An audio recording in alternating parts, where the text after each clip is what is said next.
नमस्कार दोस्तों, मैं doctor Ayush Jain, consultant laparoscopic and general surgeon. तो हमने देखा कि कैसे तीनों भाई माली, सुमाली और माल्यवान ने फिर से लंका का राज्य जीत लिया और वह पाताल लंका से निकलकर राक्षस द्वीप में लंका नगरी में रहने आ गए। तीनों भाइयों ने सिर्फ अपने राक्षस द्वीप को सम्राट अग्निवेश से छुड़ाया था। सम्राट अग्निवेश का राज्य तो बहुत बड़ा था। विजयार्ध पर्वत की दोनों श्रेणियों में वह अकेला पराक्रमी राजा था जिसने इन तीनों भाइयों के पिता शुकेश को हराया था और आखिरकार दीक्षा ले ली थी। तो इन्हीं विजयार्ध पर्वत की श्रेणी में एक नगर में सहस्त्रार राजा राज्य करता था। उसकी मानसुंदरी नाम की सुंदर पत्नी थी। वह गर्भवती हुई और जैसे जैसे गर्भ बढ़ता गया वैसे वैसे उसका शरीर कृश होता गया, कमजोर होता गया, आभूषण ढीले पड़ते गए। मानसुंदरी का शरीर कृश होता देखकर राजा सहस्त्रार ने कहा, हे देवी, तेरे अंग क्यों कृशता को धारण कर रहे हैं? तेरी क्या अभिलाषा है? पति के स्नेहपूर्ण वचनों से आश्वस्त मानसुंदरी ने कहा, हे स्वामी, जब से मैं गर्भिणी हुई हूँ मेरे मन में यह मनोरथ आया है कि मैं इंद्र जैसी भोग संपदा भोगूं। अत्यंत विवशता से मैंने यह मनोरथ आपके लिए प्रकट किया है। मानसुंदरी की बात सुनकर राजा सहस्त्रार ने अपने विद्या बल से इंद्र जैसी भोग संपदाएं पैदा कर दी और यह भोग संपदा पाकर मानसुंदरी का चित्त शांत हुआ। यहाँ थोड़ा रुककर मैं यह बताना चाहूँगा कि यह सब बात विद्याधर राजाओं की है जिनके पास अनेक प्रकार की विद्याएं थीं। राक्षस वंश और वानर वंश दोनों ही विद्याधर राजाओं के वंश थे। कुछ विद्या जन्म से होती थी और कुछ विद्या वो साधना से प्राप्त करते थे। भगवान राम का रघुवंश विद्याधर राजाओं का वंश नहीं था, इसलिए दशरथ, राम, लक्ष्मण, भरत वगैरह विद्याधर राजा नहीं थे।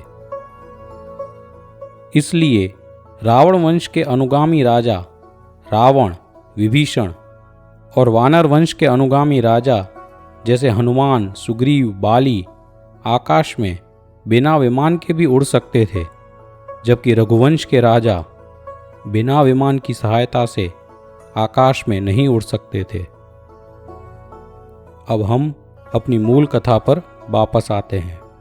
तो इस प्रकार सहस्त्रार्थ राजा की कुन्हे से मानसुंदरी की इच्छा पूर्ण हुई और कुछ समय के बाद उसने एक तेजस्वी बालक को जन्म दिया। सारे नगर में उत्सव मनाया गया और बालक के गर्भ में रहते माता को इंद्र के समान भोग भोगने की इच्छा हुई थी, इसलिए बालक का नाम इंद्र रखा गया। बालक इंद्र अपने नाम अनुसार ही गुणों का धारी था।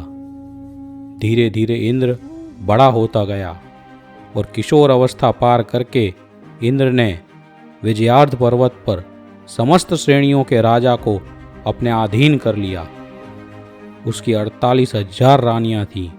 कई हाथी, अश्व और सिंह उसकी सेना में थे।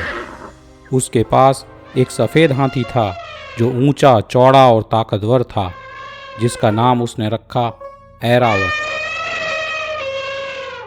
और जिस प्रकार देवों के इंद्र की सभा में कई देव होते हैं, ठीक उसी प्रकार उसने भी कई कई विद्याधर राजाओं को नियुक्त किया और इंद्र की सभा में जिस प्रकार देवों के नाम होते हैं, ठीक उसी प्रकार के नाम उसने उन विद्याधर राजाओं को दिए।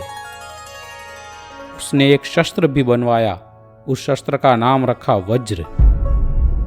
फिर अपने दरबार में अश्विनी कुमार नाम के वैद्य नियुक्त किए। फिर उर्वशी, मेनका, रंभा नाम की अप्सराएं नियुक्त की। इस प्रकार वह एक ऐसा जीवन जीने लगा जैसा जीवन प्रथम देवलोक का स्वधर्म इंद्र जीता है। और इस तरफ राक्षस द्वीप की लंका नगरी में माली का राज्य था और माली अपने भाई सुमाली और माल्यवान के साथ अपने आसपास के विद्याधर राजा के ऊपर शासन करता था और पाताल लंका से निकलकर और लंका जीतने के बाद यह तीनों भाई धीरे धीरे दूसरे राजाओं को जीतते जा रहे थे। माली की शक्ति बढ़ती जा रही थी और अब उसके मन में समस्त विद्याधरों का स्वामी बनने का मनोरथ जागा।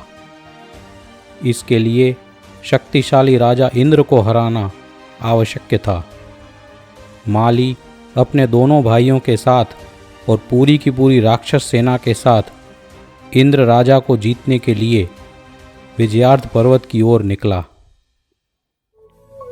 विजयार्थ पर्वत की तलहटी में पहुंचकर भाई सुमाली ने बड़े भाई माली से कहा कि भाई, आज मार्ग में बहुत अपशकुन दिखाई दिए। मार्ग में एक सूखे वृक्ष पर एक कौवा जोर जोर से बोल रहा था, जैसे हमें जाने से रोक रहा हो। एक गधा सूर्य की तरफ मुख रखकर भूंक रहा था। इसलिए हम वापस चलते हैं, फिर किसी दिन सेना लेकर आएंगे।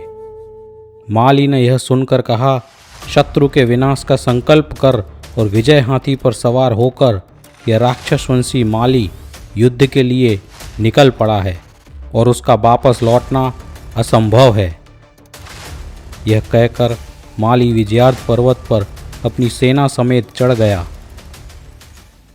और इंद्र के अधीन जो राजा थे उन राजाओं के बाग और उद्यानों को मदोन्मत्त हाथी की तरह सब तरीके से उजाड़ कर तहस नहस कर दिया। सताए हुए विद्याधर राजा विद्याधर इंद्र के पास गए और कहा, हे इंद्र, राक्षस राज सुकेश का पुत्र माली हमारा राज्य छित विक्षित कर रहा है, हमारी रक्षा करो। इतना सुनते ही इंद्र का क्रोध भभक उठा और उसने सोचा, कौन है ऐसा राजा जो इंद्र के साम्राज्य को हिलाने का सामर्थ्य रखता है। इंद्र ने राजाओं से कहा, मैं इंद्र लोक का रक्षक हूँ, आपको व्यथित होने की तनिक भी आवश्यकता नहीं है। माली अब मृत्यु शरण होकर रहेगा।